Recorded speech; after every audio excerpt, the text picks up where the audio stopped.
Hello. How's it going? It's good. It's good. It's go time. So I don't know. Does the audience get to listen to that like jazzy, like boom, boom, do they get to listen to that too? Okay. So we all just kind of like get in the zone, getting in the zone. Here we go. We do, we do. Excellent. Excellent. Well, I had a hard time getting in my zone because I randomly lost my laptop charger. I don't know how somebody loses their laptop charger, but Oh, apparently I know no. how. Oh, okay.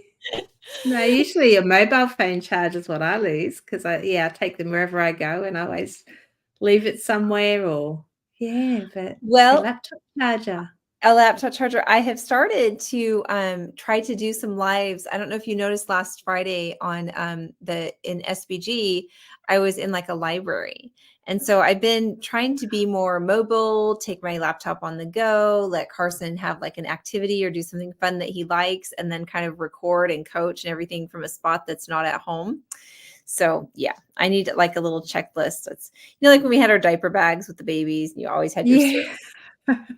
I guess I thought I had everything I needed in there. A little light that this guy but apparently the charger got lost in the details. Oh, no. Oh, gosh. That sounds expensive too. It's so expensive because I rely on it so heavily. So to get Yeah. one in stock, like because obviously I'll be on my computer all day tomorrow, it's going to be over $100. And I can get like a knockoff on Amazon, but it won't be here for a couple days. So what am I going to do? Yeah. Hi, Jenny from Montana. Welcome. Hi, Carnivore Keith. teeth. Beautiful. Oh yeah. Hi. A lot of familiar faces. They're not sick of There us was one yet. there was one that said Todd here that was not a handle that I recognized. Does he have a couple of different handles? I Hello haven't from seen a Todd Todd. at Fast, or is that not our Todd? I don't think it's our Todd, no. It's not our But Todd. There are many hi, Todd. Todd. There are. They're all lovely, I'm sure. Hi, Shelley. Oh, Shelly. Shelly's seeking health. I love that. In Fort Worth. Okay, well, Todd from Fort Worth, then you have no excuse. We will meet you at Austin in the end of May, correct? You got to come see us. Oh, is that close? Well, sort of. Carson's coming with me for my Texas trip, and he has cousins and stuff in Dallas, and so I'm going to be zooming back and forth. So it's about 3 hours. So I might meet her in like a Waco or something halfway. But yeah, it's getting exciting. Kathy David. That's I love Kathy. Hi, friend. 11 weeks now, isn't it, until Take Your Health? Is that right? Mm-hmm. Mm-hmm. Yeah. Yeah. Super nervous about, am I gonna fit in a plane? Putting Really? that seatbelt on. Yeah, I'm so nervous. I'm sure I'll be fine, but yeah, I'll be It's happy gonna once be a I'm on the moment. plane.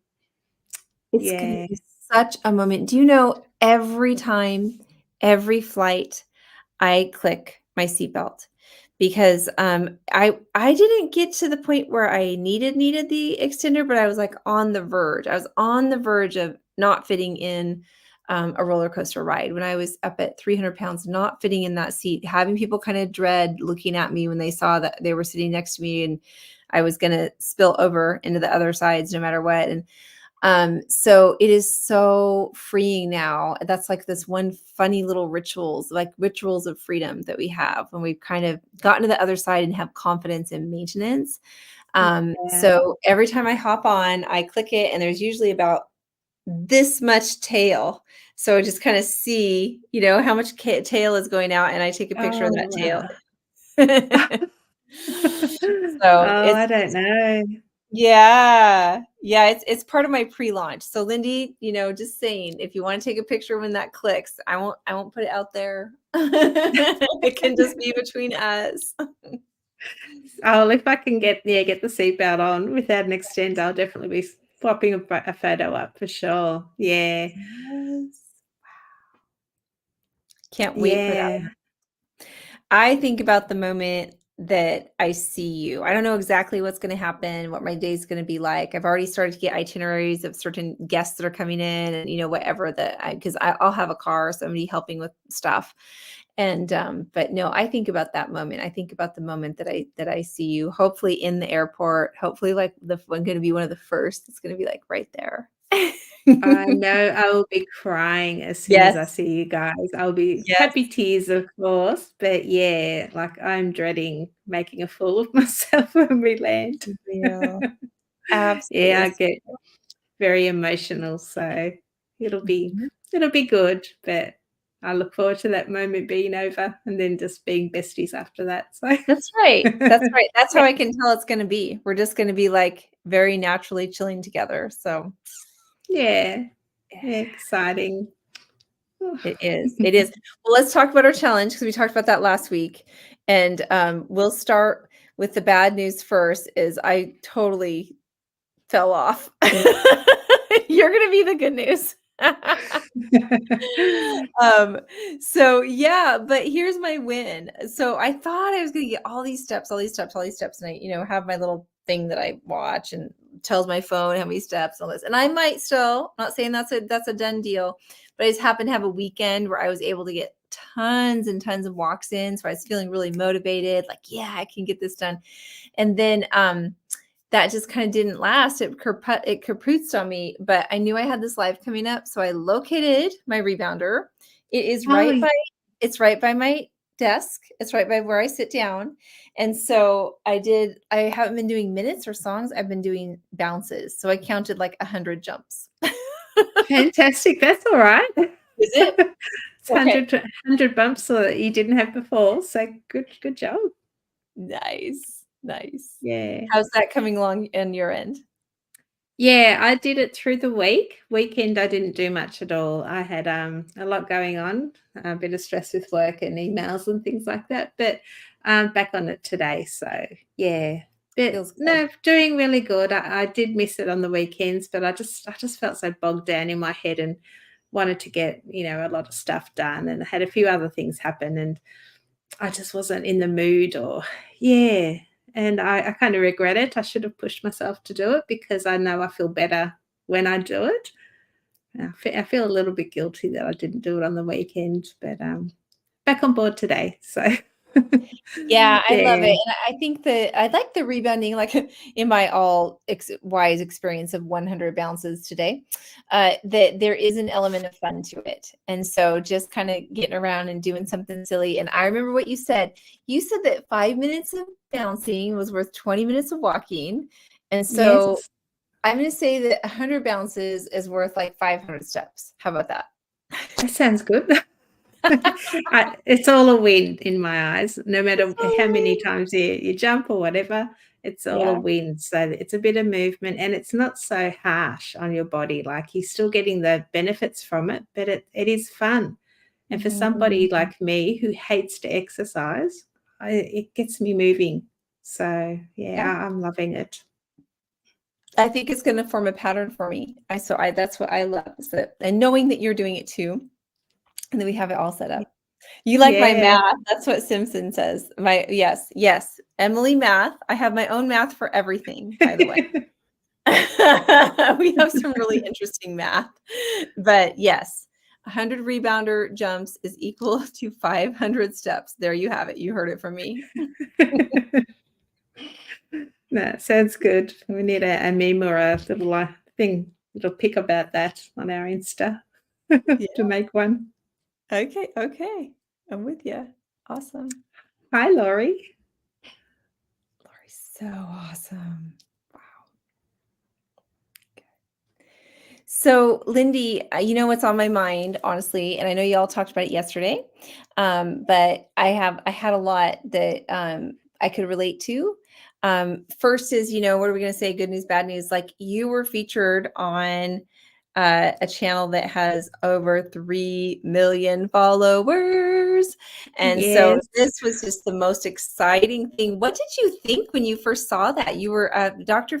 Berry did a shout out. What about 5-minute shout out to you, kind of on it? Yeah, Is I'm part of Dr. Berry's community, and I was in one of his members' lives, and I just thought, I'm just going to say thank you for putting yourself out there, because it was 2 years ago that I first found Dr. Berry's video on Carnivore, and that's what put the seed or planted the seed in my head. And I thought, look, I'll give this a try. You know, this crazy fella talking about carnivore. I failed everything else. I failed lap band surgery, all the diets. You know, what have I got to lose? So I gave it a try, and here I am 2 years later. I've lost, 500 plus pounds and feeling amazing, getting my life back. And I thought, I need to tell him, thank you. Thank you, because he has saved my life. And it wasn't, if I hadn't have come across that video, I wouldn't have come across SBG Gang and the beautiful Emily and Raymond. And so that was the start of my journey. And I was shocked. On Friday, I was out delivering flowers with my husband for my daughter's Who told you florist. about it first? How did you find out about it? And and my phone started going off, all these notifications. I'm like, what is going on? So I had a look and saw this video. He's obviously cut the little bit out from the live that we had and made a short of it, a 5-minute video. And I was stoked, absolutely stoked. I was screaming in the car. My husband was screaming just to have Dr. Berry know that I exist, and that now he knows that he's saved my life. It just felt so, so good.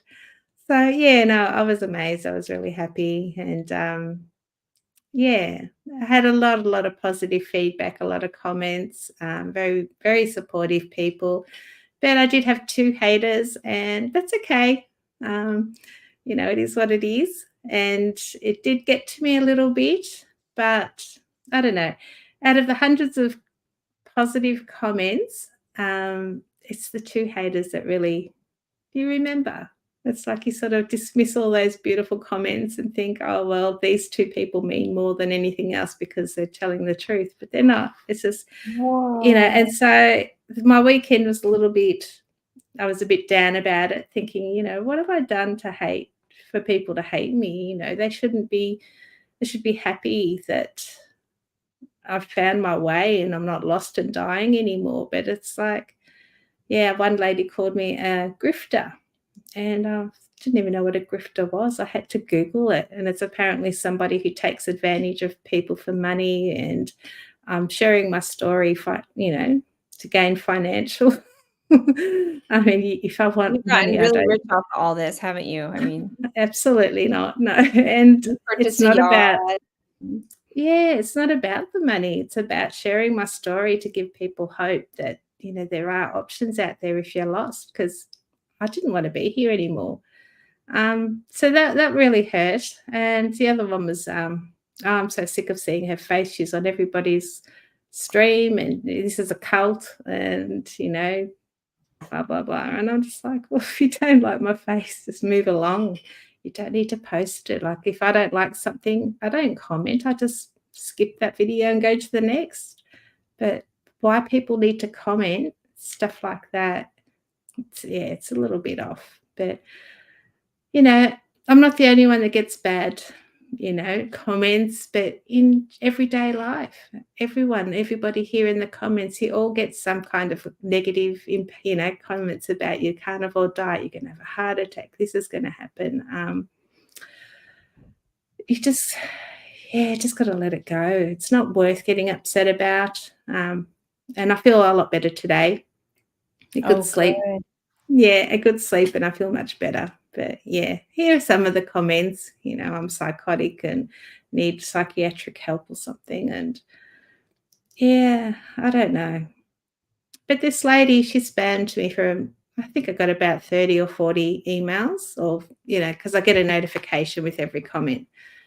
And my phone just kept going off, and she's commented on other videos of mine, and just didn't stop. And I did respond to her. I kept it very nice, because I'm not a nasty person, and just said, I'll let you read that because it's a bit small on my laptop. But I kind of kept it very simple and nice. And I haven't It's heard small anything for me back too, from babe. it. I don't know. I don't know about that. I'm not reading that one. Let's see. Oh, you did this. This is the Yeah, beautiful. this is my response. Yeah, Thank so you for sharing. I honestly had no intention of sharing my story. True, true. You were very shy. Raymond and I, during that process, were just, so wanting that to be the next step and wanting you to share, and but just realizing that just wasn't where you were. So we'd made peace with the fact that we might have been the only people that would know about this miracle. And I remember I actually did tell Dr. Chafee about you when I met him on the set of Reversed about a year and a half ago, and he was thrilled, just to hear that it was happening. And now you'll meet him, and he's commented about your stuff too. And so, oh wow, so you heard about Bill Knott, and I was in his shoes and decided to reach out and give him hope. Then I came across Todd and Michael, both 700 plus, and they too are experiencing amazing results. Good job. We're identifying our core support circle. We need that. We need a core circle like this, yeah. especially because we are pioneers, Lindy. That's what one of my clients recently said. She said, "You and Bella, and you are the same, like you're pioneers." And it's not going to be like this 10 years from now. People will look back and will Yeah, understand there is no essential carbohydrate. It's these basic truths. There's no evidence that, the high saturated fats is harmful at all. These kinds of things, they're going to have the retrospective vision on it. But right now in this moment, we are pioneers. Um, our journeys are no more special than anyone else's. Everyone's journey is unique and special. We all deserve optimal health and happiness, whether keto, carnivore, or whatever. SPG celebrates all, and their focus is healing, not weight loss, which happens once your body is healed if needed. And I wish you all the best in your health journey. Well, isn't that just killing them with kindness? I love that. That's absolutely gorgeous. Wow. Wow. yeah. There's no point being nasty to people, and, I haven't had a response to that, so and she's gone. I haven't heard any more comments, so that's all good, That shut but her up, huh? I feel better for having said something, acknowledging her, and, yeah, Yes. yeah, I love this and vitamin P that somebody's talking about in the notes here, this, Simpson Johns, because yeah, I talked about it in one of our calls. I couldn't remember where I heard it, and then I was like, "Oh, that was Dr. Barry," and yeah, that's right. yeah. I heard about vitamin G from Ben Azadi. That's the gratitude, is keeping Oh, that okay. journey. Yeah, yeah, yeah, yeah, and Yeah, then the P is, yeah, just loads of patience. I love how you are patient with yourself and how you're patient with other people, even those folks that are coming against you. So, yeah. yeah. I have had quite a few naysays over the time. These were probably the worst, I think, and, yeah, I don't normally, that would throw me. I'd spiral and fall off the wagon and just give up, and I just like, "No, they're not gonna get to me. I'm not gonna let them win." I'm sticking with what I believe in. This is working for me, and just move along. So, I said my comment, said my piece, and put it behind me, and, yeah, I'm happy. Happy that I'm not stumbling over things like that anymore. So it's not worth my time Not a or stumbling block. energy. And I Mm, love how you processed it, talk to a few people about it. I had an experience like that myself. I did a recording with Bella last fall, and it was just kind of a recap of my journey. And the comments were something like, Uh, well, they were okay, I do remember it, and I'll tell you what it was. Something like she looks like death or something. It was like referring to that maybe I looked washed out. And, oh, and then but it was cute because people came on there and said, "Well, Emily doesn't wear a lot of makeup." It's true. I just don't. And so if her I'm, natural beauty, yeah. oh, oh, well, that's a good way to put it. But yeah, I remembered it. There were comments about, wow, she looks overweight. She looks like she doesn't have a waist anymore. She's gained all her weight back. And I was like, well, maybe I shouldn't have worn that outfit, or maybe I shouldn't have sat that particular way or something, But it Uh, was it was like you said, like, why would I give those couple people attention when the majority of folks are people that I have known for a long time and were saying yeah, incredible supportive things about me. And it's like, those are my people. But yeah, Yeah, it definitely I had to take some breaths, and I had to think like, "Okay, that's, that it set me back a bit for sure." So, and there used to be this bully on Instagram. She was called the Meat Police. I don't know if she's still around or not. And I was just getting known a little bit on Instagram, and I thought, I think I will know that I really am making an impact and reaching people if the Meat Police comes after me. Because what she would do, Lindy, she'd come after carnivore influencers and take pictures of their worst body part. And so when it was me, I was really wrinkly, and she got a picture of this, and she like blew it up really, and then would say, yes, yes, yes. Wow. So many of my friends, influencer friends, whatever, would zero in if their arm looked a certain way, and she'd say, look, look, look, they're losing lean body mass, or she had all these accusations of what she thought a carnivore diet and water fasting and things like that. So that one was interesting because I did, when she finally posted stuff about me and put my pictures up, I had to ask Raymond. I was like, is that me? I'm like, I think that's my earring. She didn't call me out by name. And he's like, oh yeah, that's definitely you. I was like, oh my gosh. I was like, okay, I made it. I finally made it. Yeah, that's what Todd says as well. Once you've got trolls and haters, then you've made it. There you So, go. Making an it looks like impact.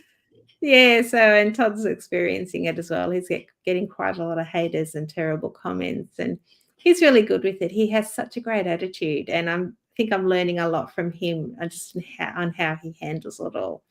So Mm. definitely enjoy spending time with the guys because they ground me, they keep me, yeah, and you as well. They just make it all better, and then I'm just like, okay, I don't need to worry about this. I can let it go. So yeah, Mm. Mhm. Having a supportive sounding board, and that you all started someplace similar and have so much relatability, and you've all been maybe looked at a certain way or had these thoughts, and just yeah, bringing it to that kind of a safe place. And that's, you are that to me. You're very safe, and I love that we have that. We can talk about anything. And because yeah, that's going to be part of the journey, is that there's going to be people that will feel very poorly about themselves and will just project that yeah. out to people around them. Yeah, we've been like that pretty much all our lives. People calling you out because you're overweight and, wolf whistles from people and just nasty comments. Kind of used to it, but so many people get picked on for different things because you wear Mhm. glasses, because of your skin color, because of this, because of that. It's not just being overweight. People get called out for many things. It's just bullying. It really is, and it needs to stop. It needs to stop, but I don't think we ever will. We just need to let it go, and, you know, I think I'm doing okay letting it go, not letting them get me down too much. So, Mhm. Yeah. Yeah, and that's such a picture of peace and confidence, and just knowing that, okay, for me, what if I do gain weight? What if I people still see me? What if my notoriety isn't, weight loss or fat loss or something? To me at this point, like, carnivore does so much for me mentally, physically. I mean, it's great. It is a maintenance program. yeah, I haven't had big swings. I have a range that I kind of am in carnivore, but I still just feel healthy, can wear normal size clothes, can move my body. And so it's kind of like, well, what are they claiming? Can they tell me that I feel crappy? No. Nobody else can tell me like that I like they can't. There's something that carnivore did for me that nobody can touch, because it's deep inside. Like the joy and the food piece, the confidence, the fact that I love the food. It's like it's a short list on what people can say. Oh, you're not your ideal size or something. I'm a size 10 instead of a size 4 or something like that. I'm just like, oh, hurt me. Oh, come on, hurt me yeah. more. And it's not a nice place to have that hate in your heart, to Yeah. put somebody else down, especially when they're on their way up and feeling great, and they've just got to take time out of their day and ruin someone else's. What kind of person does that? Like, just move along if you don't like what you see. I'm not telling them what to eat or how to act or what to do. If you just don't like it, move along. Mhm. But I don't know. People are just weird. Not everybody, but just a small few. Yeah, they'll be out there. Yeah, For sure. Awesome. absolutely right. Emily, no one can take a story away from you. Yeah. Mhm. Yeah. Yeah, I mean, the story for me is like that, self-love journey. The community journey has been huge, but it's just like it got integrated into the whole mix of it is feeding myself well is the best self-care. What is self-care? Protecting my nutrition, giving myself nutrients, absorbable nutrients, like that's the best thing I can do for myself, and from there, it's like, okay, if I'm exhausted, please let myself sleep and tell my family, I have to sleep. I'm sorry. Like, I love y'all. I have to sleep, you know? Yeah. So putting myself on that priority list. Yeah. And I guess with carnivore as well, it's not just about the nutrition and, losing weight. I've been healing as a person, just my whole physical, I've grown in confidence, like being able to jump on here on a live stream with 100 people talking about my life. I could never have done this in the past. I'd be the one hiding in the corner, shy, and not wanting to put myself out there, be the center of attention. And I just changed as a person. Where'd that confidence come from all of a sudden? It's just, yeah, it's changed. It's literally transformed my whole life. It's been. Do you find that as well, like from how you were back in the past? And I mean, completely. Everything is different. I can feel my feelings now. I don't stuff my feelings away with food. I don't run to food to ease anything with me. Um, yeah, if it's carnivore food, it's hitting the nourishment that it's need. It's getting my mind in a great spot. Yeah, because I'm much more raw, honest, and can feel things. And I'm a little bit like I don't take things as personally that are happening with other people. yeah, I don't get sucked into drama anymore. If there's, other people are having a lot of issues with that, I'm able to just stay in my own lane, eat my meat, go about my business, and focus on my truest priorities, focus on my little circle, focus on spreading, yes, this works long term. I'm 3.5 years in. So it's like, you can do this for a long time. And being able to live according to my truest priorities, and I just wasn't doing that before because I was so caught up in avoiding feelings, in reacting, and in blaming, and that was yeah, fun. Yeah, I blamed a lot of things on kind of like people around me. It was extremely tough on myself as well. But I've kind of, as I've stopped blaming myself so much, I also stopped blaming the other people and have just accepted, like, what am I able to do in a day? What are they able to do? That's just what they're able to do today. And not having these like high standards that I punish myself with or punish other people with. yeah. I Yeah. also find I was a yes person. I'd say yes to everything and put myself out just to accommodate the other person, not to let them down. And so I was always the person you go to if you want something. I'd be Mhm. there for support, the sounding board, if you like.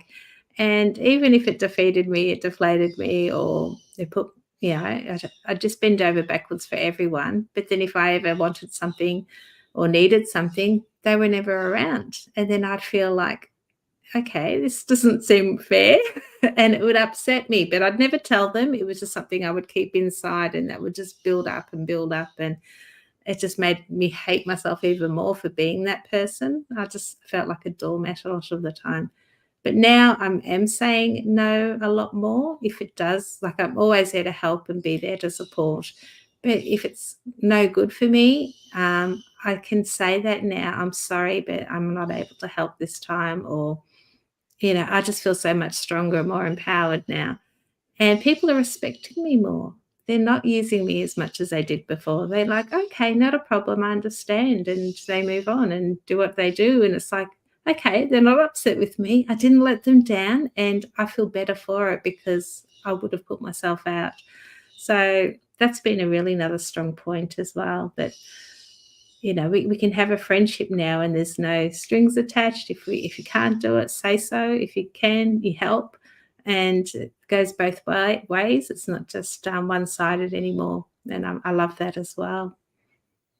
Isn't it amazing that that benefits actually the people around you? It's a small shift, but when Mm. you sort of expect a little bit more of yourself and give people freedom to just be themselves and give yourself freedom to have boundaries and have limits, that it actually raises the relationship. You think that you're giving, giving, giving, but it's like it actually helps them be healthier too. It's like a win-win when Yeah. you get healthier. It's kind of that mirror concept, as that you mirror healthier boundaries, and everybody can just relate to each other better. Yeah. And it's crazy how just eating meat fixes all of that for you. It just gives you that, I don't know, gets rid of that brain fog and gives you that clarity and just that opportunity to step back and see your choices for a change. You're not just going numb and throwing yourself into food anymore. You've got choices and you can see them now. I could Yeah, never it's see taking you anything before. out of Mm. reaction. We're not in react mode anymore. We're in conscious decision mode. And that is maturity, and that is taking responsibility. It's weird and ironic that the types of food changes that for us, but it Yeah. does. You take the carbohydrates out, you get the nourishment of the meat, and the things just fall in. It's like you have a vision that you didn't have before, and things just kind of make sense in a different way, and you're no longer at the whims, just pulled, reacting here, reacting there, having that distance in there. And then it kind of applies in every area of life and helps you to respond, not react. Just very powerful. It's like the carnivore calm is, I think that's what they call it. Mhm. Mm. Oh, I see some good questions. Carnivore calm. Yeah, it was wild. I heard about carnivore calm, carnivore zen. Um, yeah, a different experience. And okay, so to me, it's like I still have to protect it. I still have to choose it every day. I do Yeah. choose it because it's like for me, there's no other option. Like I just don't want to go back to a life where I'm reacting again. I know it would unravel. What I'm doing, putting in here affects like every little tenet of my life. And so Yeah. I love it so much. I love that I don't really think about food. I eat, it's in its category, and then I just move on with my life. And that is just that in and of itself is just worth everything, not being a slave to the food. Exactly. Exactly. If you click on the star, there's a couple of comments in there that you can. Oh, I see that. There we go. I'm learning. Yeah, I'm new to some all this. questions. Okay, and then if I click, do I put show? Like if I do this, it showed. Yes, Okay, you're so driving today? I'm the driver. Hang on, y'all. Hold on to your hat. I'm Take us for a typically a ride. very slow driver, to tell you the truth. So slow and this is from Anne. Lindy, I mentioned to my daughter about your miraculous weight loss, over 500 pounds. She is in awe of your amazing feat, and I told her you're another Melburnian. Oh, yes, yeah. I didn't know you were in Melbourne, Anne, so awesome. Great Wow. job. Yeah. I think we're trying to organize a meetup, so you'll have to, you jump into SBG Gang. We've got a little forum there for meet your local people. It's all free, so you can jump in and just pop your email in there, and we'll reach out. And we're trying to organise a Melbourne meetup. So, any other Melbourneians, feel free to jump in, and yeah, that'll be awesome. So fun. That was Lindy's idea to add that tab section. So it's on the Mighty Networks, and you can email SPG Challenge. You guys can join our free group or the large forum, and we have some paid challenges as well. But there's some different categories over there. One is recipes. There's lots of food pics and recipes. Some is progress pictures. Isn't that wonderful to kinda get this whole, like, before, after, and, and Yeah. then, but that was your idea, Lindy, to have a tab for Meetup, so I'm so happy that you did that because I love, Yeah. yeah, getting that connection. So Well, good. being in Australia, there's not many Aussie carnivores, and I had a few people reach out when I started my channel, and they're like, "Oh, where can we meet? I wanna meet up. We don't have anything here." So I was like, "That's a good idea." And there's other countries as well, European countries, and they're wanting meetups too, but they just don't have most of the carnivores seem to be in America, and that's where all Wow. of the YouTube channels are, so it gives us a little home as well.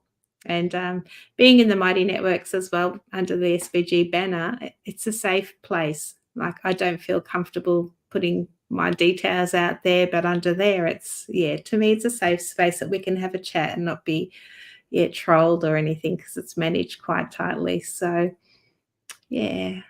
Yeah, they are a hoot. I've only been to a couple. I've been to one in Seattle area, and it was mostly women. And we just took some fun pictures, and we did the barbecue with the Brazilian, and so funny because we forgot to tell them that they didn't need to serve rolls. And so this is the ending scene. We had Jackie Jones coordinate this one. I think we had about 60 to 80 carnivores that are hanging out. There was all these completely full, untouched bread baskets that were there was like 6 of them that were just down the different tables, like heaping over with rolls. We're like, oh my gosh, I'm sorry, what a waste. We should have told y'all we're not touching those things. Even if anybody there wanted to touch them, that's the last place they would have touched those. Yeah, I don't mind getting rolls if we go out because I get a doggy bag and I put them in there, and on our way home, we've got a big lake not just around the corner full Oh, of geese. They're just wild geese. So we stop the car and I wind the window down because 'cause they're a bit nasty. They can hiss at you and everything, so I don't get out of the car and I just throw nice. it out the window. So I break it all up and throw it, and there's, yeah, geese and ducks. I'll have to video it one day for you. Just check But, them out there. yeah, and they love it. A lot of people feed them. It's probably not optimal bird food, but, yeah, Yeah. they love it. I think they can handle it better than we can. Let's put it that way. Yeah, and it makes me feel good that they're having something. Probably get a bit of hate from that, but I don't know. Wow. Let's Oops. see. Yeah, sorry, were you doing them too? I think Adam's Michael here. did. Oh, Michael's doing Oh, that. Very good. Okay, good. hi, Good. Adam. Doing that. Hi, Adam, and I love this what he said. It's the Emma Lindy. Emmy Lindy. Emma Lindy live stream. I can go with that. This is good. Excellent. Awesome. Okay. My my weight fluctuates. You can read it because 'cause I'm struggling. Sure, My small sure. screen. So their weight fluctuates 4 or 5 pounds up and down, and I stay basically in the same. My diet is basically the same, except I have increased protein by 30 grams and dropped fats by 30 grams. Any ideas why? So the fluctuates up and down, up and down. I mean, to me, that's a minuscule. And if you're faster, that kind of really plays in there too. So I have a decent fluctuation myself, and it has to do with time of the month, exercise level, hydration. Yeah, it's curious on our carnivore journey to get into playing around with these macros. All we have is fat and protein. We don't get to play around with anything else, right? So upping protein, for some people, they'll get more satiety. The folks that I see thriving upping protein are athletes. And so they're probably, their muscles are really benefiting from that, and dropping fats. For me, I tend to go the opposite direction. I really love the high fat approach. I feel better. I have better energy, and it doesn't really affect my weight one way or other. So I tend to up fats and drop protein. I mean, if you're eating to satiety on a carnivore food plan, you're focusing on muscle meat and not too much dairy. Dairy is there as like an optional. I think your body's going to tell you what you want, and you're going to crave what you want. So you want to go off of what sounds good, what's tasting good. You want to go the more protein or the more fat road. But I think those fluctuations are super, super normal. Wow, good job. Yeah. I quit So I smoking quit tobacco. smoking. Oh, at the end of January, I gained 4 kilograms. So what? It's only temporary and it will go down. Yeah, it will go down in time. Boy, that's worth it. I mean, the tobacco, congratulations. That's such a huge win letting that go. Um, Yeah. gosh, I was just talking with Raymond today about vape because vape has the nicotine plus the sweet and how our young people are just so addicted with that. But I think that's to be expected when you're letting go of one, there's a little bit of a transfer addiction. And so, I think that that weight gain is pretty typical and absolutely this is a weight optimization. In time with carnivore, your weight optimizes. Um, so yeah, so it's a temporary like shoot. Why did we have to Yeah. go through that to get where we're going? But it makes Yeah. sense.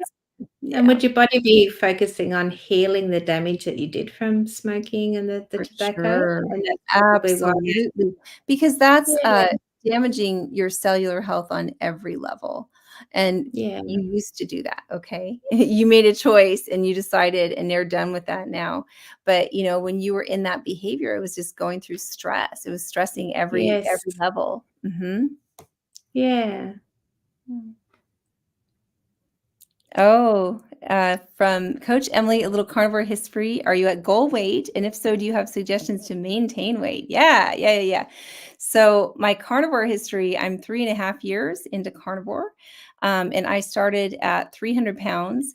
And I lost 150 pounds and got, a little bit lower, got a little too lean. And now my weight fluctuates. It's in about a 20-pound range. So it's not like a tight range.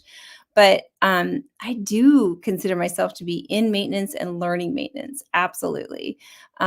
So for me, suggestions for maintenance, well, carnivore is the key for me, and I do like to include some fasting. So fasting's always been a big part of, my weight loss journey overall. And it going carnivore, I've been able to fast quite easily and continue it and even enjoy my fast even more. So I'm doing probably 1 to 2 days of fasting per week, or sometimes I go to like a window approach and we'll do like an OMAD, a 1 meal a day or 2 meals a day. I like mixing it up. I like a fasting variation. So I think just with those things and just I have to keep an eye on dairy. Dairy's not my friend. If I eat too much of it, I'll definitely get some Yeah, weight gain. I'll have to dial that dairy down a little bit. So those have been my biggest tips so far is staying carnivore and limiting dairy and including some fasting. And that's kind of what helps me maintain. I look forward to getting there soon. I know. I Maybe know. no Beautiful. hurry, but in the next year or 2, I'll definitely be at hopefully maintenance stage. Yeah, Yeah. absolutely. Let's see, from Daryl, the many results on this journey proves that it is the proper human diet. Too many friends asked, "How much are you working out?" And I would say, "Every meal with the fork and the knife." Oh, That's love amazing. it. Yes. Yeah, my kind of That's workout. perfect.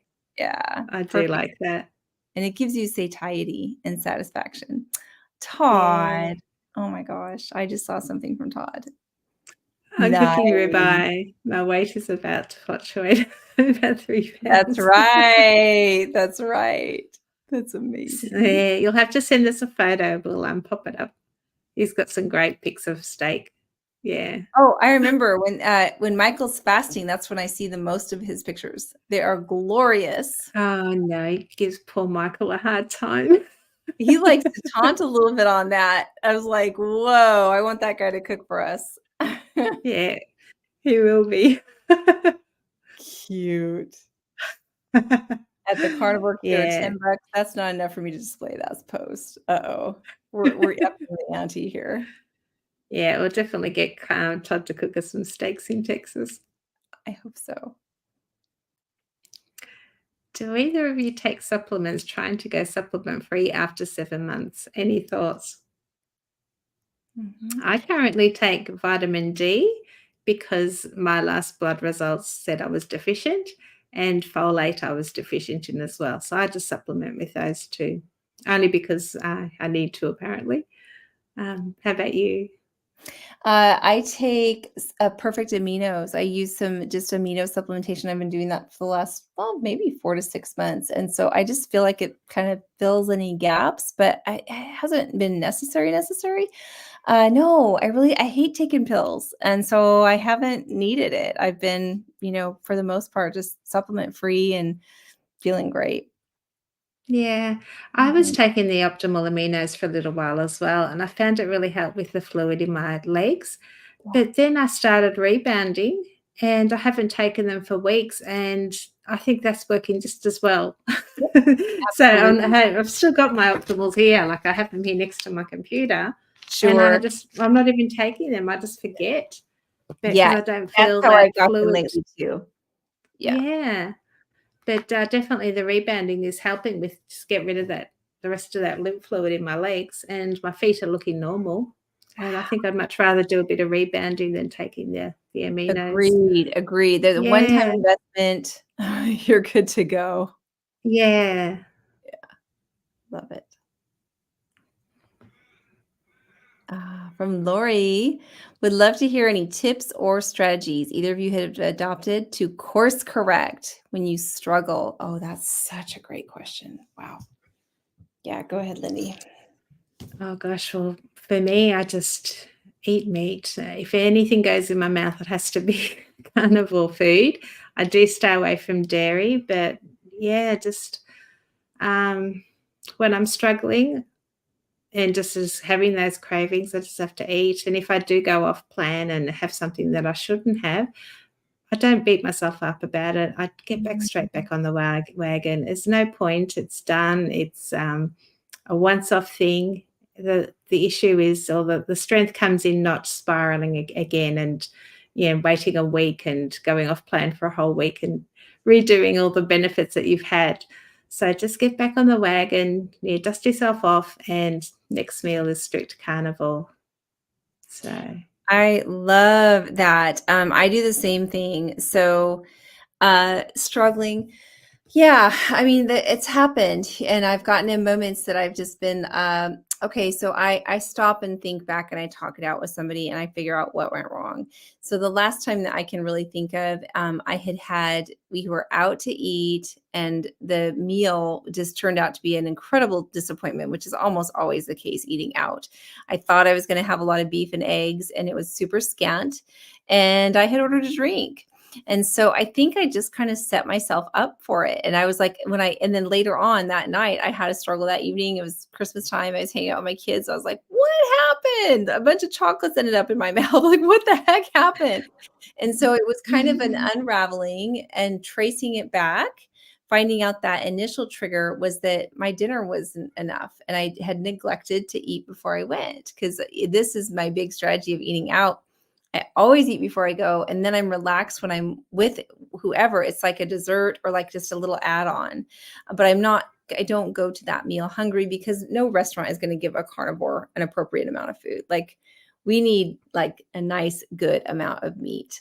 So I think yeah, that having that introspection was really important and really helped me to see that for me, that those compound stressors and those compound, you know, excuses can really add up to going off and having trouble.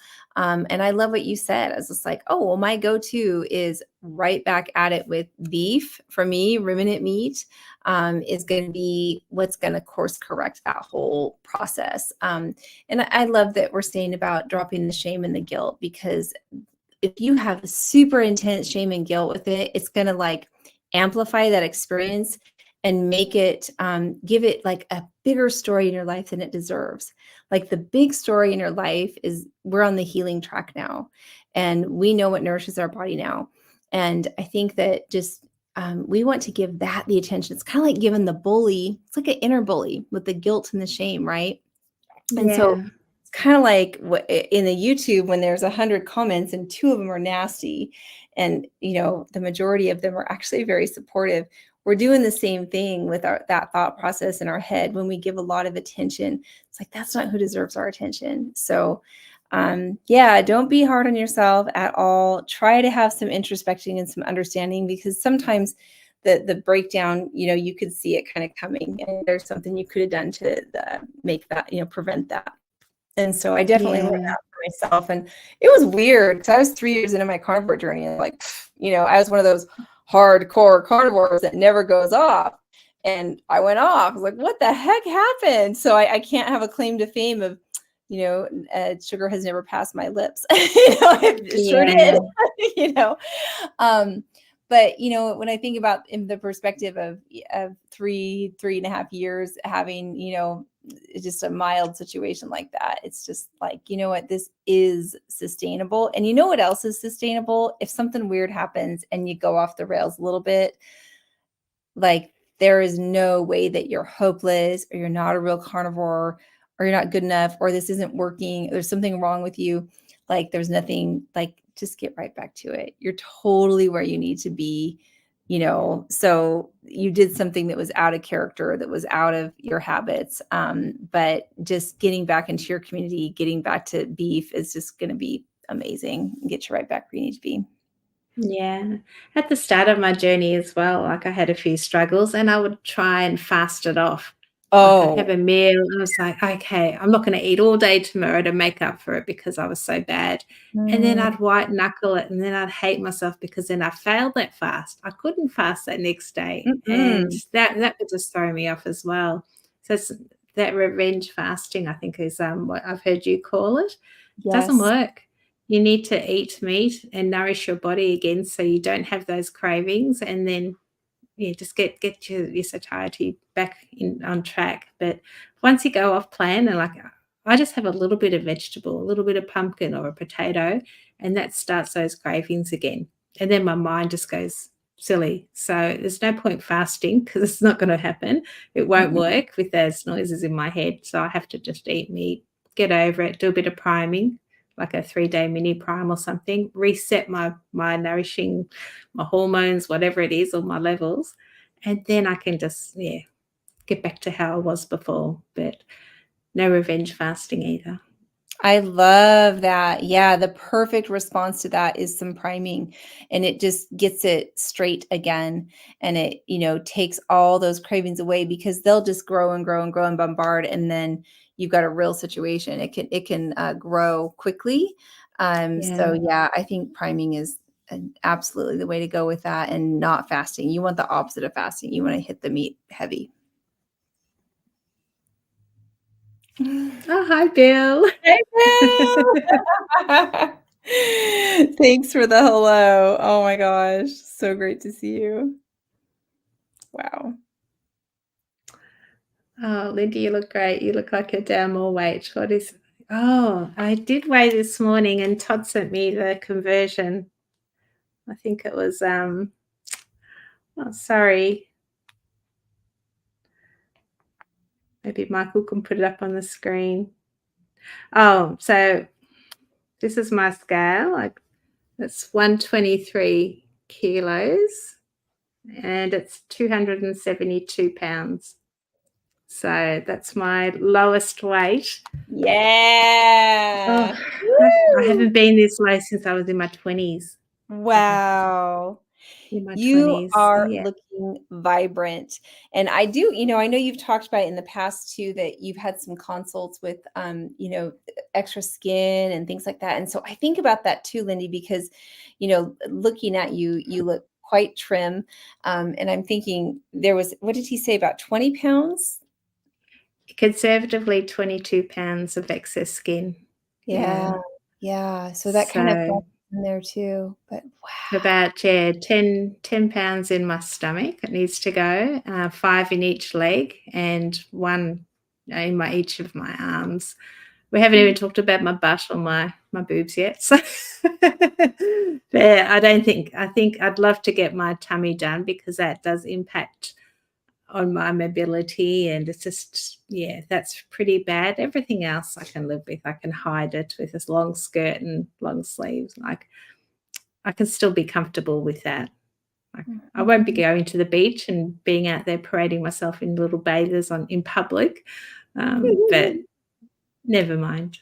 That's That's not right. about that for me. Wow. No, I agree. I mean, you just like your color gets so pretty and your features get so pretty but it's just as I watch your transformation, just your insides, just the confidence, the you're always such a gentle soul and always will be, I'm certain. And you just have just so much more ease with speech and just it shows just yeah, how comfortable you're getting with yourself, then you just give that and exude that to the people around you. It's so beautiful to see. Oh, thank you. Mhm. Yeah. From Tanya, I am starting carnivore beginning April. Yeah, and I've heard about oxalate dumping. I'm especially concerned because I've been eating a cup or two of almonds on most day. And should I be concerned?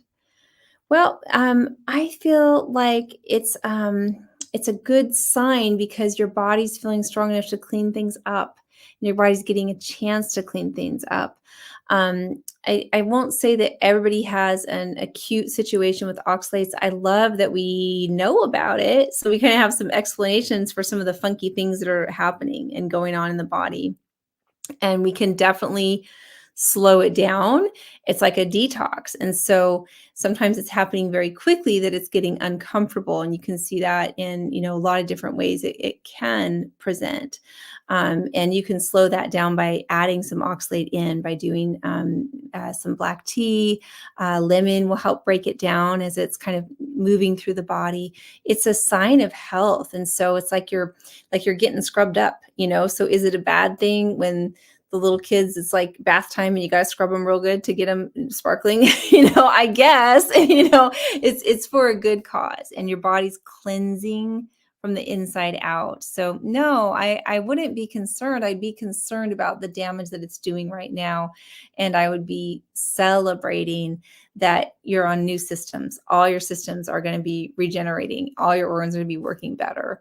There's some tips that we can go through as you're going through that process. Did you have any of that, Lindy, the oxalates? Yeah, I don't think I did. Like, I felt so bad. I didn't know what oxalates were at the time either, and it's just the whole healing journey. So whether I had oxalates or not, I couldn't really tell. But Mhm. yeah, I do see a lot of people struggle with it, and then other people seem to breeze through it. So you just have Mhm. to give it a go, see what works for you, and then if you are struggling, like Emily suggested, there are Mhm. a few things you can do to slow it down, so it's not so difficult for you. Yep. The ultimate expert there is Sally K. Norton. She has a great book out, is it Toxic Superfoods, about that, Yes. help you understand that. And it is nasty. They're like little stabby stabs. Like you see them under the microscope, and they're like, okay, no wonder for some people you're gonna feel it coming out. So like little Mm, needles. she has an amazing story too with her Mhm. oxalates. She's healed so much. Yep. So yeah, definitely a great resource there. Mhm. Let's see from Tanya. Oh no, okay, yeah, Did I you see that did that one. one? Yeah.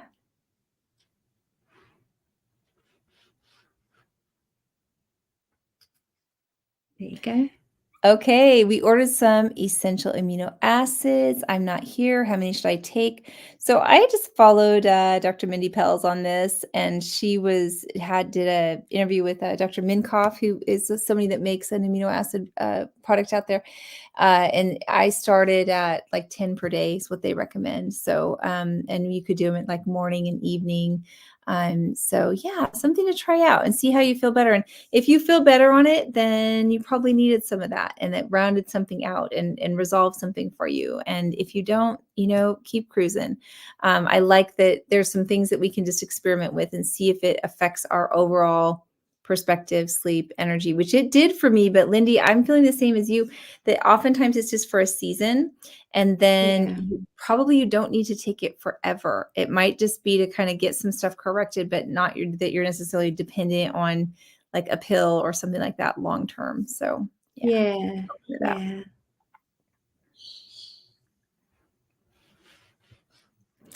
Is it all right to discuss shampoo, toothpaste, and I'm trying to reduce external toxins?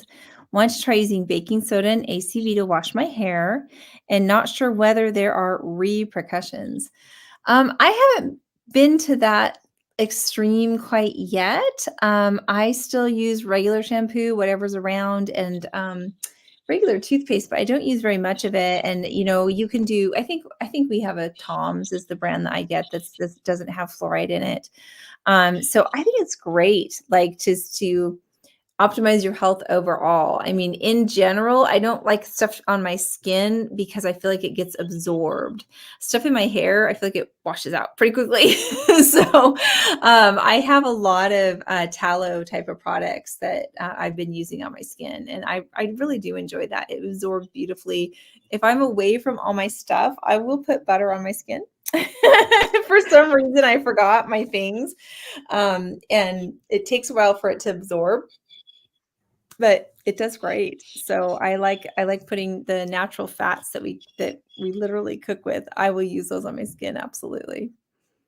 Interesting. Yeah, Mhm. I still use toothpaste. I did buy a fluoride once, but I didn't like the taste or anything. I still like that little peppermint taste The in my peppermint is mouth, and nice. so I don't use a lot of it unless I obviously spit it out and all that. But Exactly. um, yeah, shampoo. I don't use shampoo maybe once a week because my Oh, hairdresser nice. told me not to. It strips all the oils out, so just use conditioner. And because I did have a lot of hair loss, and Yep. I need to wash my hair every day. I just can't survive if I don't wash my hair. So Mhm. she just wet it and then just condition it every day. And that has made it a lot easier. Like it was really frizzy at one stage. It still is a bit frizzy, but it's not as bad. Nice. I'm still getting all the healing from when I primed last November. That's All my right. hair loss has stopped. Yeah, I increased the fat Wow. and started priming, and I've lost handfuls of hair just in clumps, but it's all stopped now. So I'm hoping I've got some new growth happening now. But yeah, no shampoo at all. I just use conditioner, and got I've got like a Tassie tallow Nice. moisturizer. This is from Tasmania, all grass-fed cows and stuff. And mainly for my elbows. I get very dry elbows just here, maybe because I lean on my desk a lot with Mhm. work. And I just use it there really. But apart from that, I don't put any cream or anything on my face. I don't need it. I don't feel dry or anything. And um, yeah, I've never been one for makeup. Me I don't know how to put neither. it on. I I think need that's to part of, do like, maybe. why we're drawn to each other, and I mean, I have a little bit of mascara on tonight or whatnot, but yeah, I just love the no fuss look, and, I don't know, it seems to be that there's plenty of people that are into, like, fresh face and not just a ton of contrast and goo and stuff. Yeah. Yeah. I would love to have something that makes me feel a little bit more refreshed and alive. Maybe something we can look into in Texas. We'll go together somewhere and have like a natural makeup do-over or something. That'll be Sure. nice. Sure, Yeah, that'd just play be great. ladies. Yeah.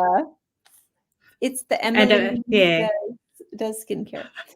Let's see. I make my own toothpaste. Nice. Coconut oil and baking soda with a few drops of peppermint extract.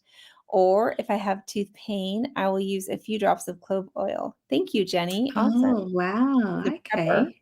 Nice. Yeah, if you bottle it, let me know. I'll buy some. Yeah. Yeah, we need some more of that around. Working Oh, at hi, the moment. Russell. Watch later. Do you guys eat pork or leg ham or talk later? I've started yesterday and I've ate some beef and eggs and no carbs. Go Russell. Beef and Yeah, great eggs. job. Yeah, Nice. Russell was in our stream yesterday, and we had a lot of questions just starting out. Ooh. I don't eat much pork at all. I do like pork belly, but I find it makes me feel a bit ill. I don't know what it is about it, but I always feel, yeah, a bit nauseous after eating it. And bacon sometimes gives me indigestion. I don't know why. So I do love the crackle. So occasionally, we'll make the pork and I'll see how I go, but I always regret it when I eat it. So I don't have it a lot. Yeah, not too much for me. The beef is really where it's at. The ruminant meats are so nourishing to my body. and that's just what they crave. But I do have some. I had some smoked pork. I was at my friend's. She was having movie night, and so it was popcorn, M&Ms, and probably like lemonade or something.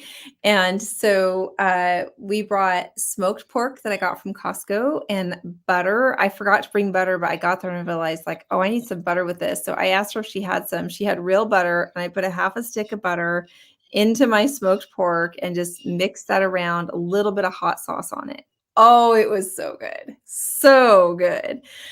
So yeah, on occasion I do like it, but I just noticed someone in the family got the ham and put a bunch of this like lunch meat kind of ham. And I was like, why is there ham? So it doesn't agree with me. It doesn't satisfy me. It sits a little Yeah. funny, especially the ham really does not sit well.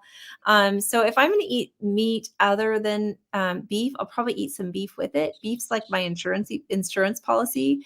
I'm just not going to get the satisfaction out of like just eggs or just chicken or something like that. And so yeah, pork is very sensitive to how it was fed. So if I was loving pork, I guess I would probably pay more attention to getting pork that was raised a certain way. But at this point, it just is. I like my ruminants. My ruminant animals do all of my filtering for me with their 4 rumens, their 4 stomachs, and that's just what's worked best for me. Yeah, interesting. I wouldn't know where to source a good fed pig. Yeah, I have to look into it. Maybe that's my issue. Mm. Mhm. Hi, Rhonda. Rhonda, hello. Nice to see your show. And I have been keto. Yay. Yeah. My sister lost a lot of weight on keto and she did really well. Yeah. Keto was the But I road to carnivore, and it is the road to carnivore for so many people, and carnivore is ketogenic. So we're good family, us keto and carnivore folks. And yeah, you know, keto was what opened my eyes to fasting. Keto was what helped me understand about the cancer journey because my friend was in a cancer journey, and when I understood about ketosis and that the what our cells do when we are in ketosis, which on a carnivore diet, you're going to phase in and out of ketosis. So yeah, I celebrate keto 100%. It's awesome. Oh, okay, great.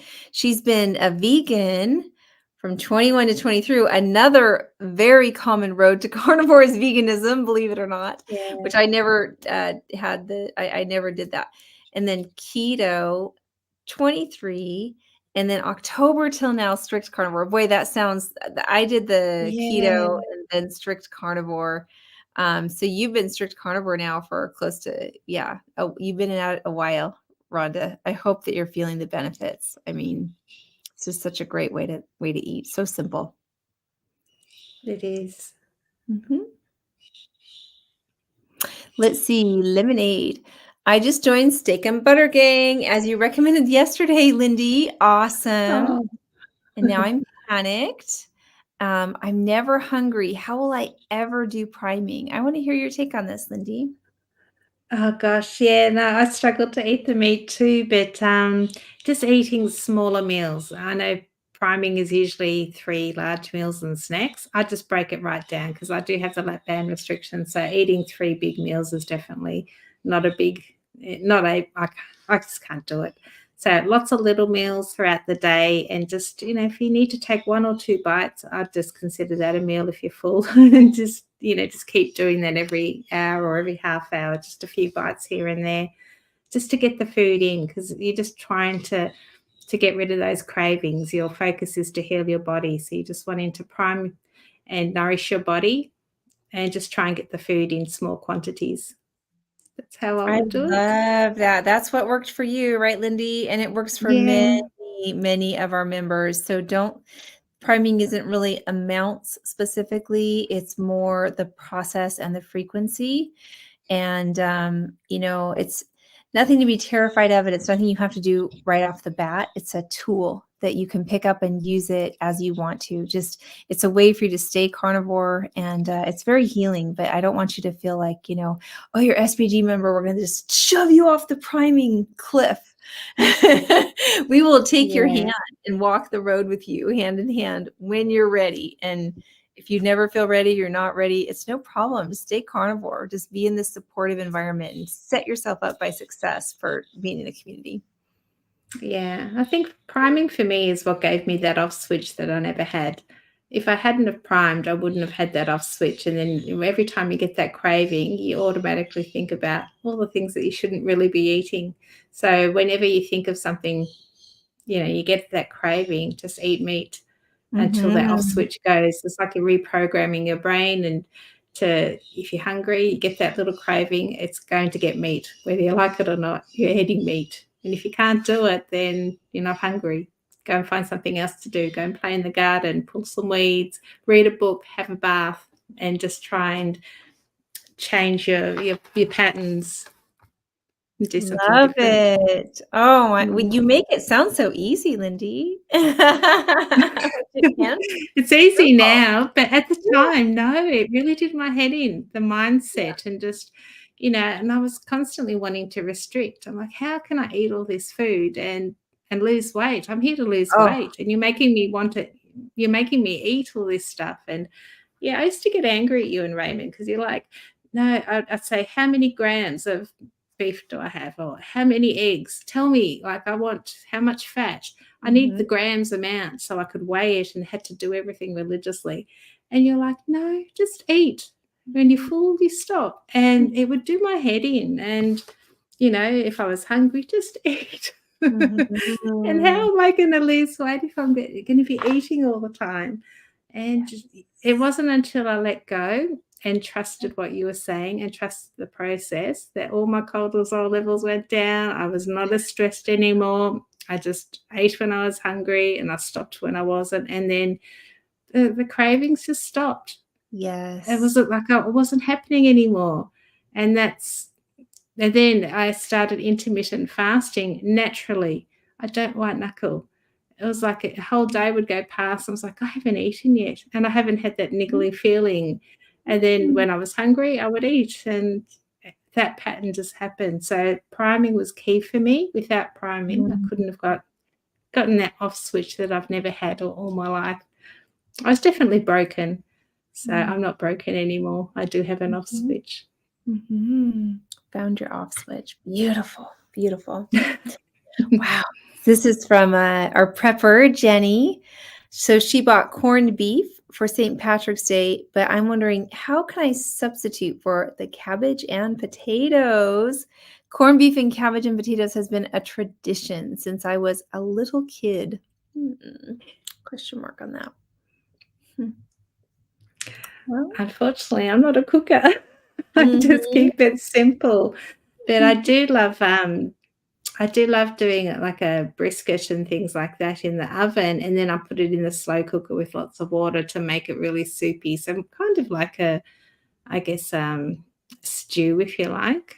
But Mhm. yeah, potatoes, and then you get the crunchy bits of the steak of the meat because it's been in the oven, and then you've got the pull apart bits as well. So you get different textures just Yeah. preparing it that way. I love what you're saying about textures and variety is, yeah, substituting cabbage or potatoes. Those are tough kinds of textures. You want to think about what am I going for with these creamy textures or these crunchy textures, but I like the variety piece. And so for me, I would just probably have lots of different types of meats. That's what we did last Christmas is, there was turkey, but I did went ahead and picked up some barbecue and there was some brisket, I believe maybe some wings and some sausage. And so I think especially at those special occasions, having some variety like, deviled eggs is a great one to go on the side, wings, shrimp. I think that's really good. And then I don't think that you have to, I think that you can serve a mixed spread. And so it's important for me that I had the variety that I wanted, but it was important for my entire family, my bigger family. They wanted the cranberries, they wanted the potatoes, they wanted those things. And so they had those things on their plate. My plate didn't look exactly the same. And I was at peace. It was worth it to me because I knew how those other foods would make me feel, and it wasn't worth it.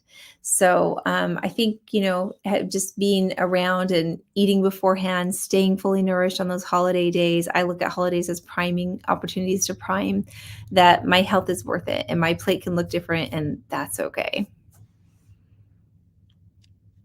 Yeah. Ooh. Carnivore Scott, at what insulin level, can one consider themselves fat adapted? We just talked about that today in the gang. We had Rebecca was our special guest, Rebecca Heichman, and somebody had an fasting insulin level that was kind of at the 9 point. In general, we're looking for 7 or below, but I often see folks that are very fat adapted will be closer to the 3s, even as low as 1 point something. They'll be very insulin sensitive. The general standard out there, I think they say, oh, if it's under 20, you're okay. It's like, oh no, we can do better. We can do better with a 0 carbon fasting. We can get that fasted insulin into a much better range. So under 7, I think would be, a great range to look at.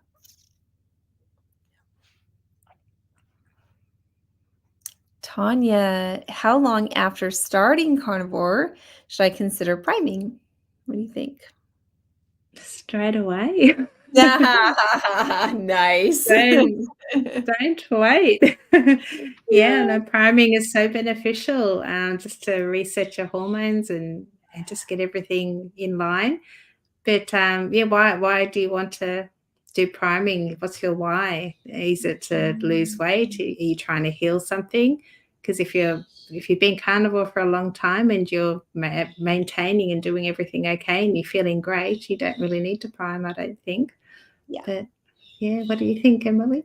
Yeah, I mean, I think that I've heard this anywhere. The most common kind of error that people make with carnivore is under eating, and then they don't feel good, so you're not feeling the benefits of the diet. I was pretty fortunate. I didn't prime until I was, almost a year in. Did I do a really good prime? But I kind of learned that feasting concept early, probably about 7 months in. And I did feel good on carnivore. So I did feel good going into carnivore, still kind of in a little bit of that diet mentality and fasting without feasting per se. But I wish I would have primed from the start. I think it's the best way to stay carnivore and the best way to beat cravings. So yeah, I think right from the start would be amazing. And oftentimes people will just prime for a couple weeks and then they're ready to back off and pick up a fasting schedule if they want, or just eat carnivore. Let's see, Bill. Oh, oh, nice. If you stick pork rinds into a broth, they turn into little sponges, basically into the soft skin.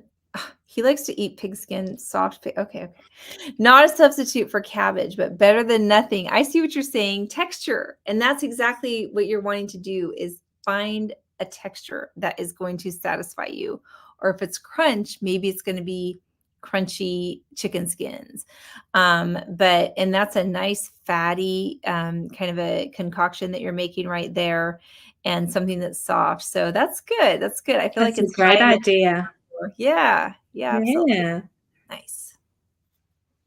Shelly, seeking health. It seemed like I was oxalate dumping constantly, and then I added a little oxalate in, which helped. It's 8 months, and I'm finally seeing bigger breaks between dumps. Congratulations. That's exactly the way to Great. go. Yeah, that's awesome.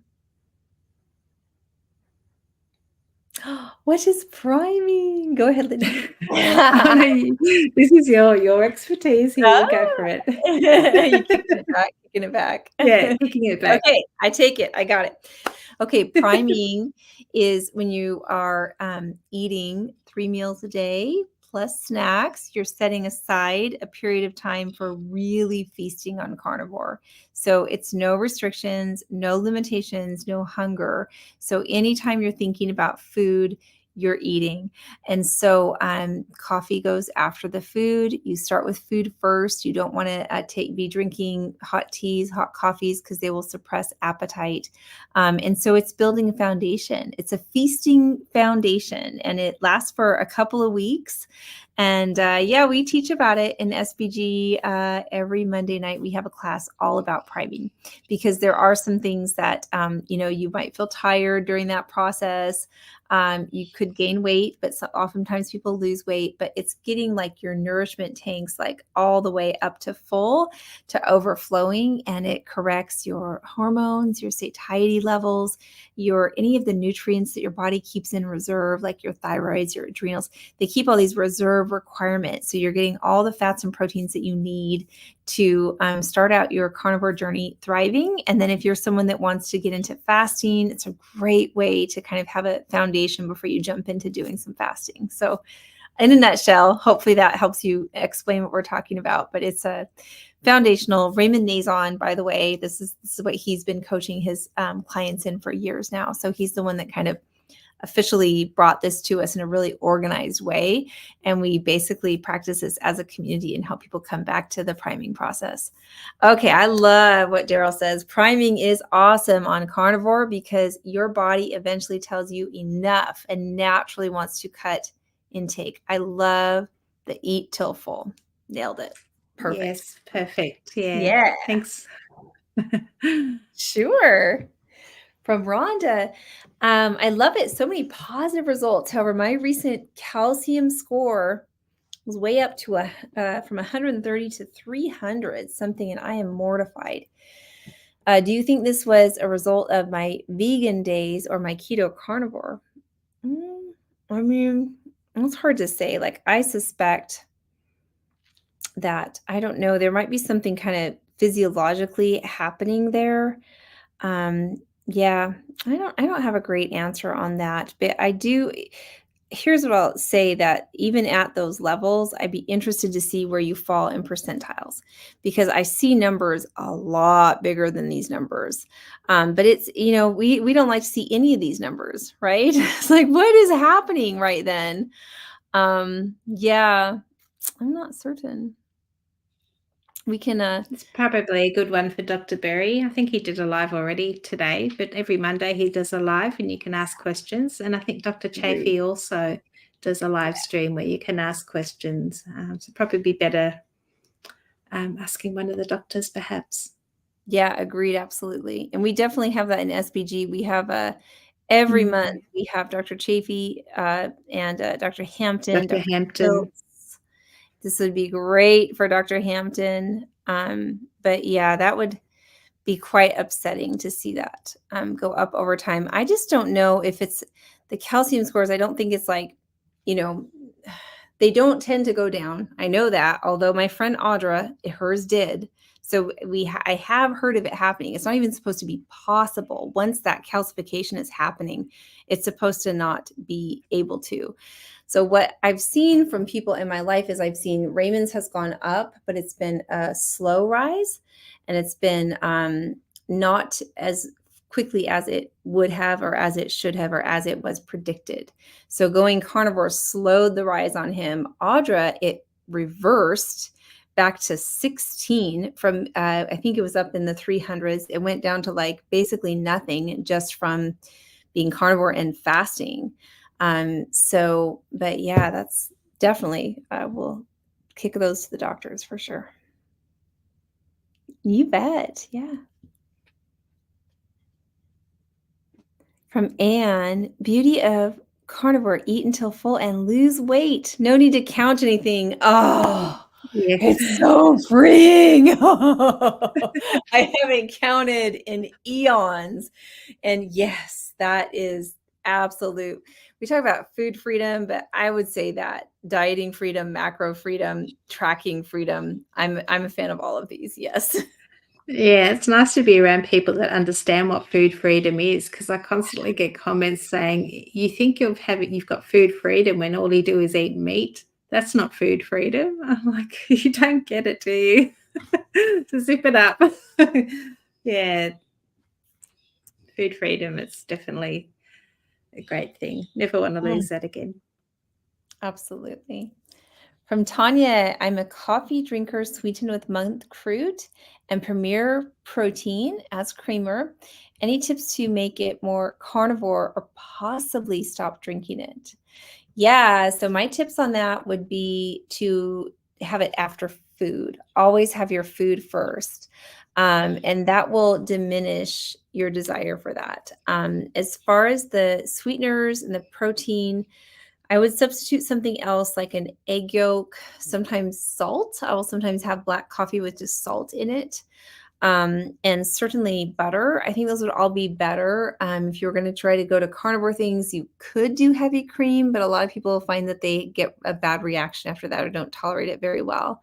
So I'd look at some other carnivore friendly substitutes with that.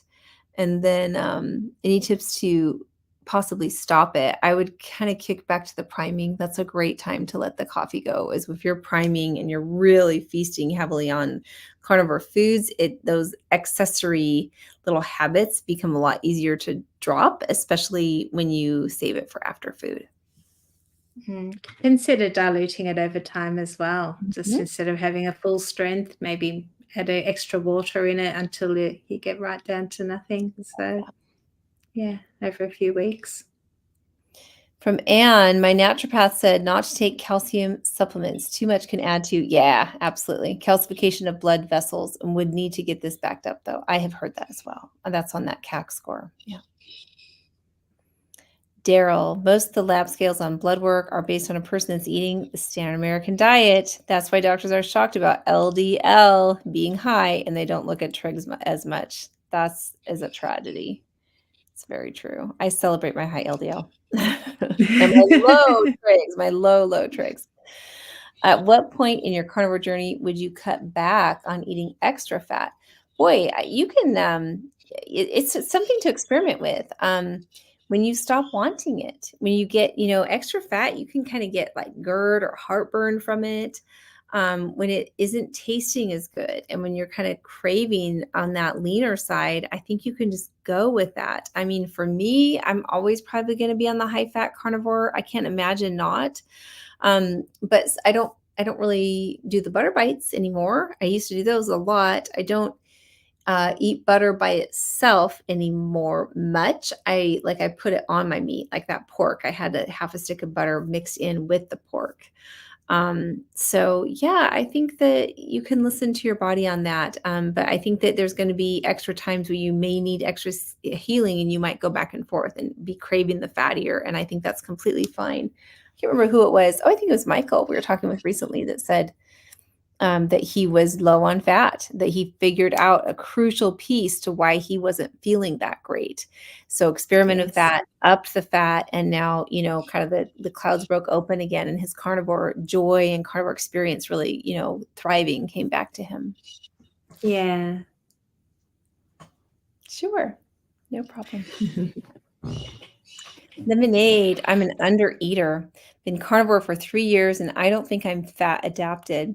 I don't sleep, haven't lost a single pound. That's why I joined SB Gang. Well, I need priming. You will benefit so much from priming. These are exactly the things that we see turn around all the time: sleep, appetite, getting in a better spot, and lack of being able to be fat adapted. This really helps with that. You're teaching your body how to burn fat by eating fat.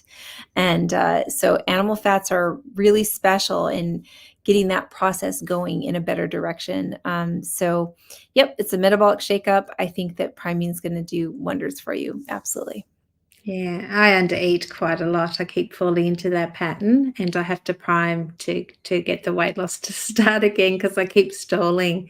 And it's Love amazing. that. People tell you, "Don't Whoa. eat, restrict your calories," and I don't do it intentionally. I just not hungry, and with the leptin restriction, I just find it difficult to eat sometimes, and then nothing happens. Like the scale's not moving. What's going on? Or sometimes I'll put on weight. I'm like, but I haven't eaten anything.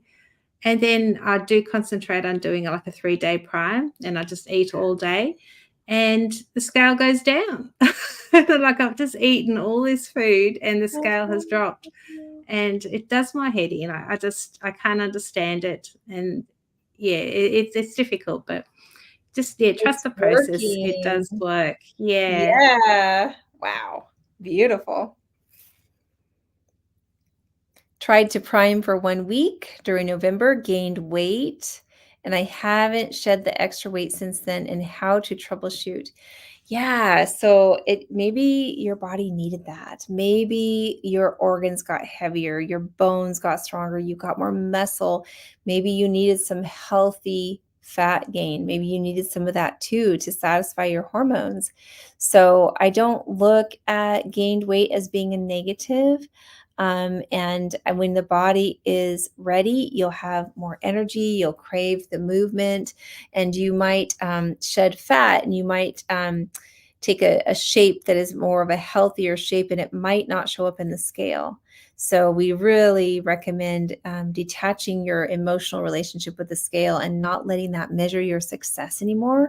Our success is how you feel, whether you're thriving, whether you're sleeping, do you have good energy, are you digesting well?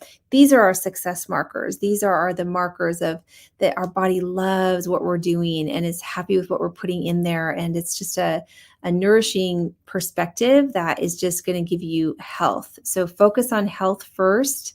And yeah, priming is just the very beginning. It's the beginning of that health journey. And I know we don't have any pictures, but there were pictures of or photos of you when you had primed, and Yes. your composition, you were heavier, but Yeah, your composition, you looked so much thinner. that's right. That's right. Yeah, yeah, So yeah.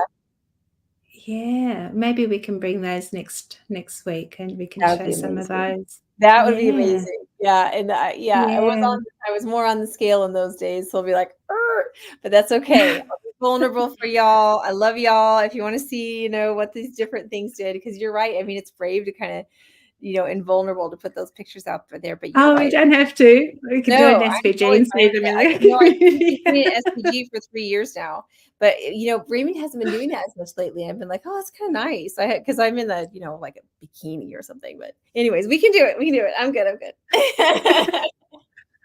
But yeah, definitely looking at your composition, taking Yeah. measurements is definitely better gauge than the scale. Divorce the scale. Yes, break up. It's like a bad boyfriend. Get him out of there. Get him out of there. You deserve better. You deserve better than that.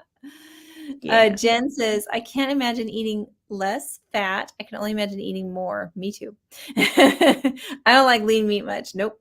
Especially white meat because it tends to be dry. I am with you, Yeah. sister. I love the fatty meat. So good.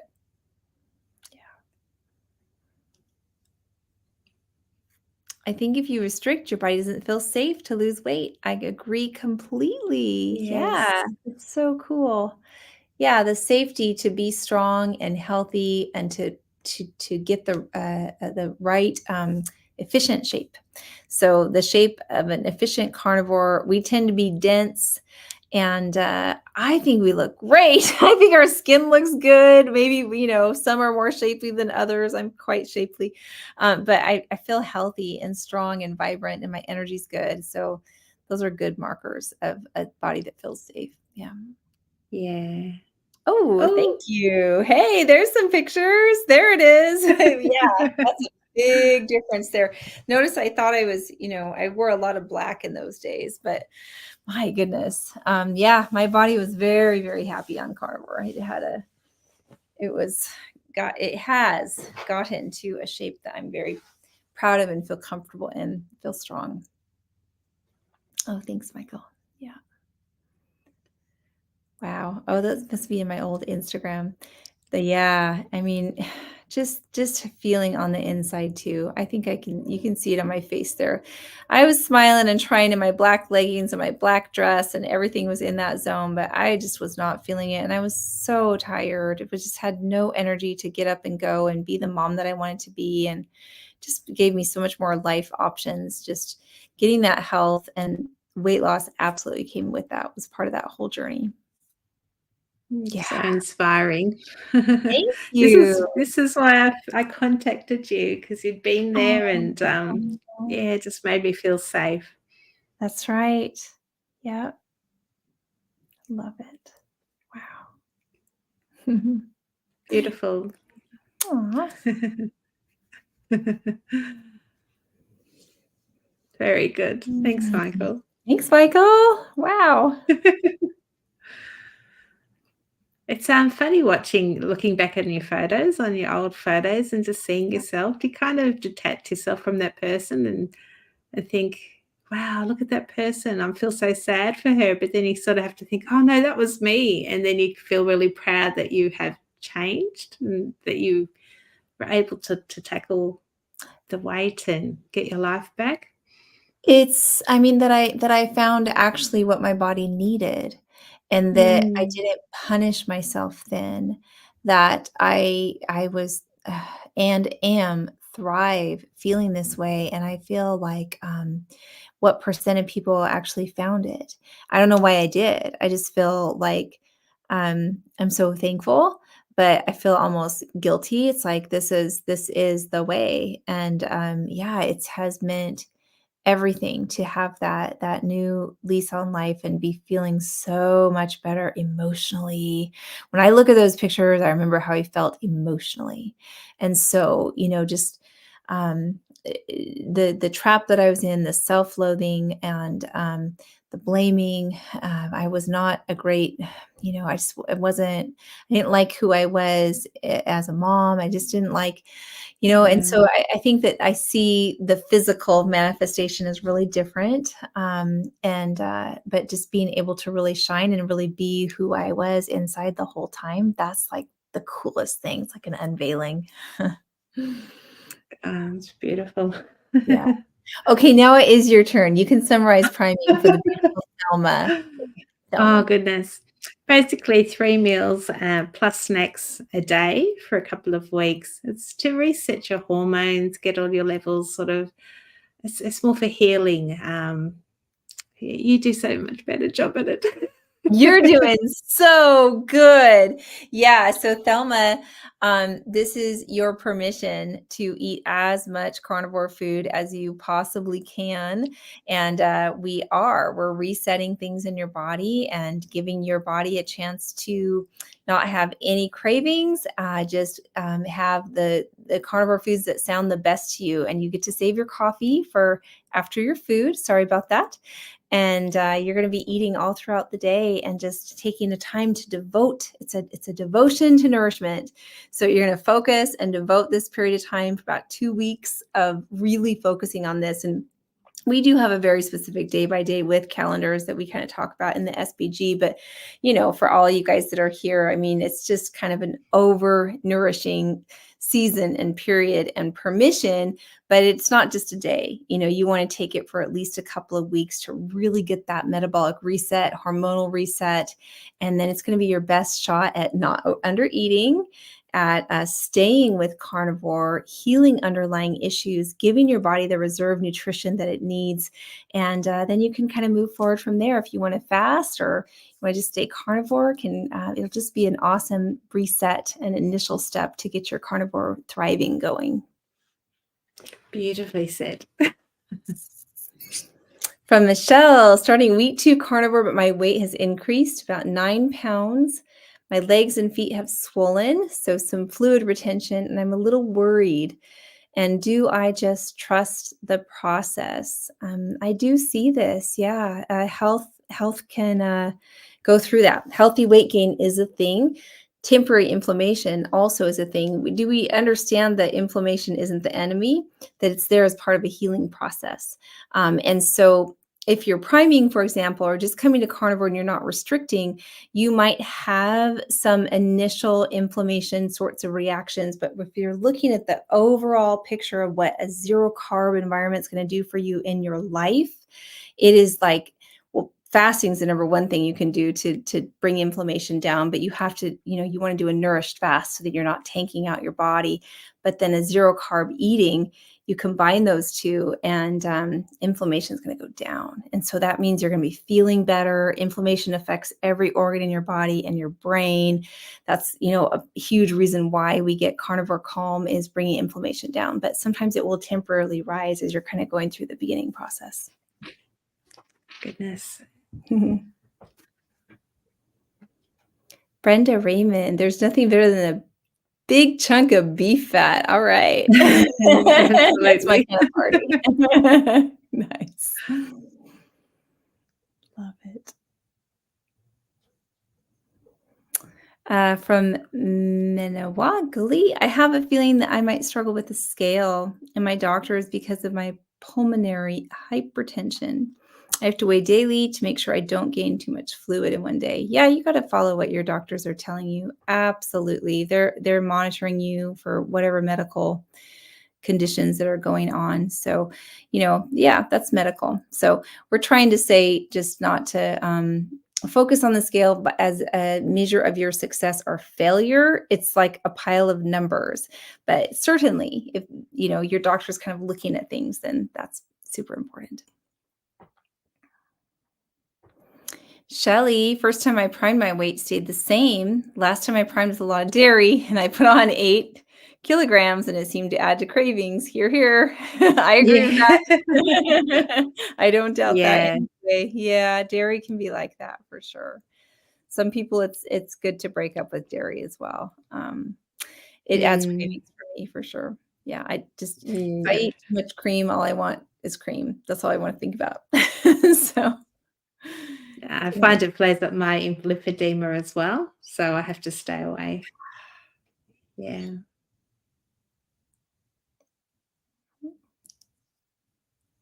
Oh, we done. I think that's How all we the comments, doing? Sally. Did we do it? I think so. Oh, here we Hoosier. go. Is priming done to prep for a fast? Sure, you can do it to prep for a fast. Or is it something you do every now and again on carnivore? Absolutely. I do it every now and again. Every time I'm on vacation mode, I'm like, time to prime, baby.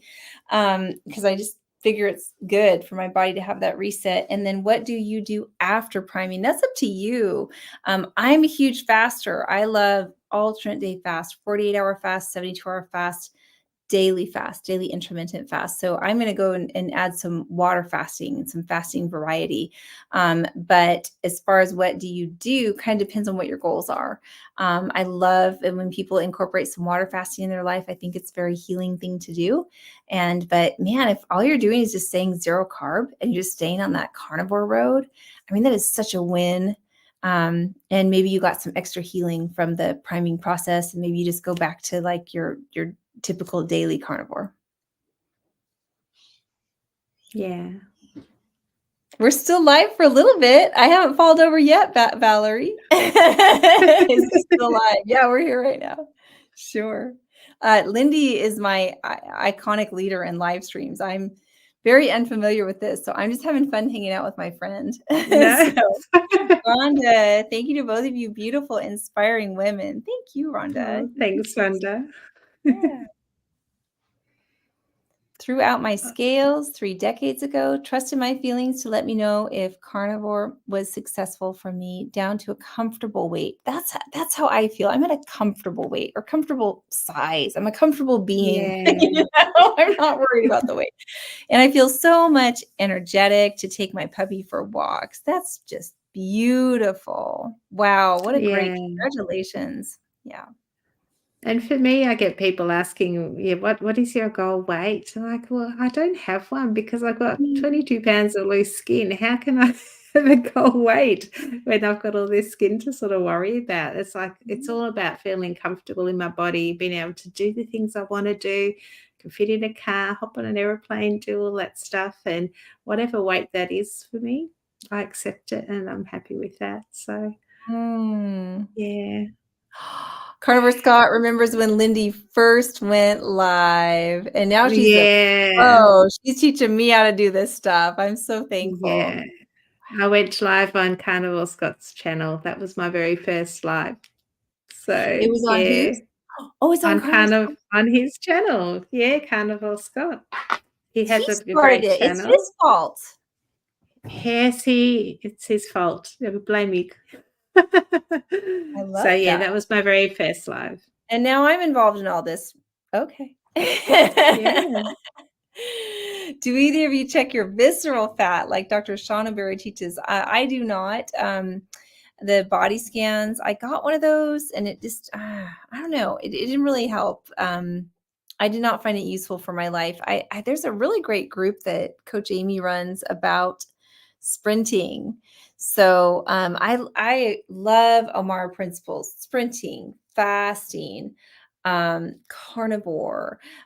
So I like where he's coming from and what his mindset is, and I hear that it's one of the most motivating things you could ever do. That's what he claims. He says, "Hey, if you see your visceral fat, all of a sudden you're willing to do all of the sprints of the world." And so I guess we're over here just bouncing our way through our journeys right now. But no, I haven't done that visceral fat.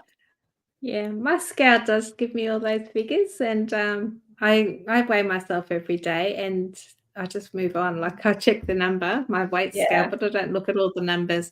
And occasionally I plot it on an Excel spreadsheet just to see what's happening. And I get excited if those numbers come down and they come to the green range. I've still got a few while to go, but I don't focus on the numbers too much. It's more just I like guinea pigging myself, just yeah, just seeing what the numbers are doing, but I don't stress about it. Is it like I'm on Carnivore for life. This is the way it is for me, and I will get to the optimal numbers one day, but there's no rush. Mhm. Yeah, easy does it. This is the rest of our lives after all, right? So Yeah. I think we're allowed to enjoy it. That's what I heard. A Sounds Melbourne, good. Yeah. uh, Drop into the locals tab and you'll find a post there for Melbourneians, and just drop your email in there and I'll reach out, and we'll try and organise something at the end of the month. I'd love to do that. I think I've got fun. about 5 ladies already, so A quick waddle from Carnivore Scott instead of the sprinting. Love it. Wow. Well, I think it's about that time. Yeah, this has been lovely. I love, what you were saying about ending on a comfortable note and getting to a comfortable weight. Somebody had commented about that, and that really sounds right to me. And even when we started out with the naysayers and people that say funny things, and it's just like, watch how comfortable we are in our skins right now, and how comfortable we are in our lives, and that it's not a sacrifice. Like this is this is our choice, and this is what we want, and this is what we prefer. And so I don't know. I love just enjoying that process with you, Lindy. It's amazing. yeah, yeah, and just there's no rush. It is what it is. We'll get there. It's taken me 50 years to get to 800 pounds. It's taken 2 years to get to where I am now. And if it takes another 10 years to get to my goal weight, or to a place where I'm not considered obese anymore, then so be it. But Mhm. I feel healthy. I feel energized. My family are loving their new mum. I'm spending time with my family, helping them now, and that's all that matters. Food is no longer a focus anymore, my family and living. And that's what I want for everybody, to find, their peace and happiness, and just embrace what you've got. I don't think we're Mm, ever going to be 100% happy with ourselves. There's always something. You've got a crooked nose, our eyeballs not pointing the right way, or something. There's always something, isn't there? But mhm. don't worry about it. Yeah, just enjoy your life. Thanks for coming, y'all. This has been so enjoyable. Yeah, and thank you, Michael, for driving today. Michael, he saved the day. Clap Indeed. for Michael. Great. Thanks. Bye. Bye, y'all.